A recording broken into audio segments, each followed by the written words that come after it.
I am Kat Lierberkind, and I'm going to show you how to do a zombie makeup.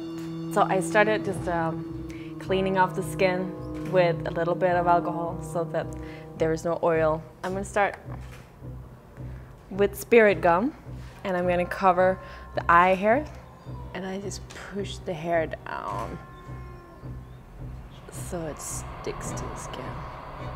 You definitely want to use the right remover to get it off. So now it's completely flat, stuck down. This is eyebrow plastic from Krylon, and you have to knead it a little bit. It has chunks in it. So I take the smallest amount and I start pressing it in on top of the hairs to fill out those little cracks in between each hair. Now it's just completely smooth, like there's no hair. And this is like a liquid plastic that will seal it in so that I can put makeup on top. Just go right outside. I can paint over it with regular makeup. Yeah, I use the red tone to neutralize, and then I go over with the color that will match the skin. And I go outside too. Now I'm blending the edges so we don't see them. Eyebrow gone. Okay, so I have this prosthetic piece, foam latex. I'm gonna glue on, and I'm gonna use it to kind of fill up the eye socket. I don't wanna get too close to the eyelashes. I don't wanna glue those. I'm gonna have the thick edge up here actually stuck underneath her brow bone. Again, I put glue on both parts, the part of the prosthetic and the skin. Then I press them down and it's stuck. On this one, I'm not trying to really match anything, but I don't want it to look white. I'm just giving it a little bit of texture, and I'm gonna go over it many times with other things. I'm gonna put the spirit gum.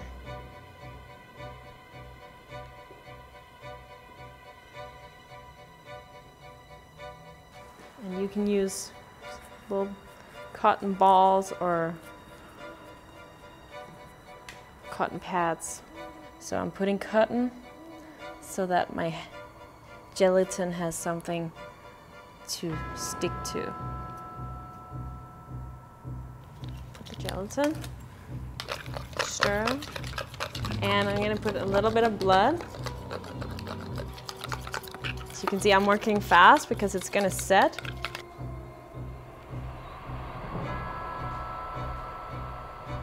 And this is just gelatin from the food aisle in the store.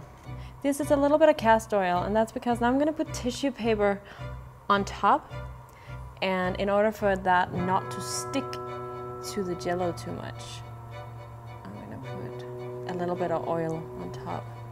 So I took regular tissue paper, you know. I'm gonna take one.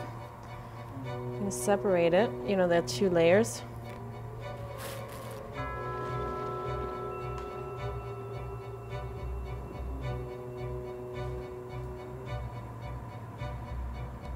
Once this latex dries and sets the tissue paper, it kind of acts like an extra layer of skin. I can actually later rip it open and we'll see what's underneath.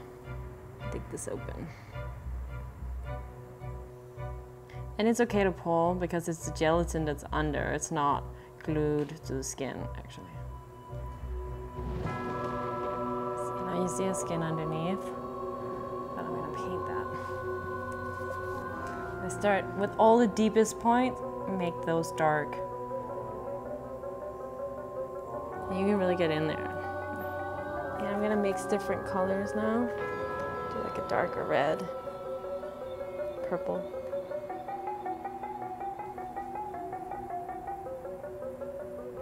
It makes kind of like an army-ish green. I'm making it more defined with shading in the darkest areas.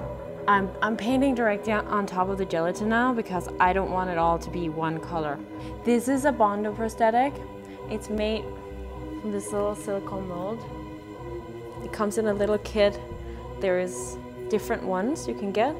You fill up each mold with Bondo. Or you put a layer of sealer over it, let it dry, fill up the mold with Bondo, and let it dry overnight. So you have a scratch over here.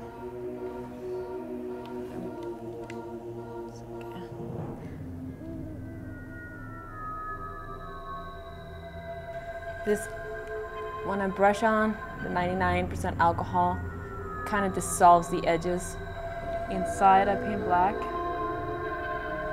I'm gonna take this gel blood. I like the dark because it looks a little bit better on camera. Putting it on top of the black. And this is more liquid blood. Just gonna put a little bit on top. Like some scratches. I'm gonna again cut the hard edges of the sponge.